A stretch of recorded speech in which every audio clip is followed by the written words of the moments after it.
Hey guys, it's Cascada. I don't know if anybody's going to be on right now. I just want it to go live. I'm currently on my way to my first dress fitting appointment for my wedding coming up, hopefully in November. But since I'm driving, I'm not going to be able to read any comments if anybody comes on. But I just wanted to go live about the current Palo Santo crisis. If anybody doesn't know, Palo Santo is a sacred tree in Ecuador and Peru, and legally harvested.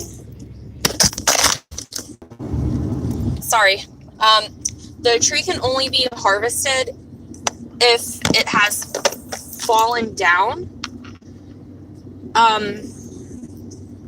But because of and legally only shamans in the countries are supposed to be the ones to use it, and you're supposed to be gifted parts of the fallen tree or branches from the shaman. But due to the recent increase in the use in paganism with it, it is starting to be ethically unharvested. It's being unethically harvested. So like people are going down and cutting trees, and it takes about 200 years for these trees to mature. So, and like that's kind of not what we're all about. It's an exploitation of something for personal use, and also too, white sage is endangered as well. So I'm urging all of my subscribers and anybody who views this to don't buy any more white sage or Palo Santo. Just cherish what you have, because there are other ways to smudge. There are different types of sages, like you can use blue sage, you can use mountain sage. I believe desert sage is starting to become endangered, but there's other things you can use to smudge. You can use lavender, you can use rosemary, you can use cedar, you can use pine, you can use cinnamon sticks. You can get buds like lavender herbs and make incense resins. You can use incense sticks to smudge. You can take some water, throw a couple of drops of essential oil in it, some salt, maybe like a cinnamon stick or whatever other herbs you want to add to it in a spray bottle, make a smudge spray. You can use a bell to smudge. You can even clap to smudge, or just by saying a prayer. Or you can make blessed water, different oils to make on sprays. And if it's something that you're not against, you can even get holy water. I know it's Christian, but it's something that's already blessed, and it's very similar to the blessed water that we make. And all you have to do with the water is just go around.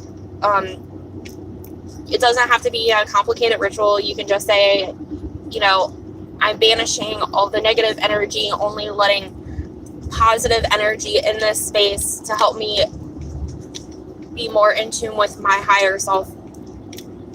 Just positive, only negative is released. It doesn't have to be too difficult. Let's see. Yeah, so there's a bunch of different ways to clear negative energy. You can sit at your altar and light a candle with crystals around it. You don't have to do that, but you can light a candle and just sit there and close your eyes and imagine all the negative energy being consecrated into this candle, and then snuff it out and get rid of the wax strippings. And which is another thing with people that tell people just to bury stuff. You need to watch with what you bury, because you can throw stuff in the rubbish bin. It's not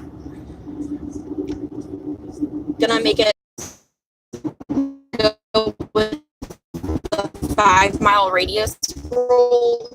To use stuff that's indigenous to, or that can be grown, looks plenty of herbs that you can grow basil pages, you can grow lime. And even if you don't grow these things in like little pots on the windowsill, or and I'm in North America, there's pine trees and cedar trees everywhere around here. All you have to do is find some of that and to a local nursery, see what flowers they have, because they'll stuff themselves or they got stuff that was locally grown. So, but I just wanted to come on and give some of these tips. I know that nobody's really watching, but this can be watched for later purposes. I apologize. Sorry about that. Internet went out. I have a thing in my car where my phone like sits in it, but it doesn't really work that great. So my phone, sorry, internet keeps going out. But since wants to give me issues, I'm going to sign off. I will post a pre-recorded video later, or I may go live.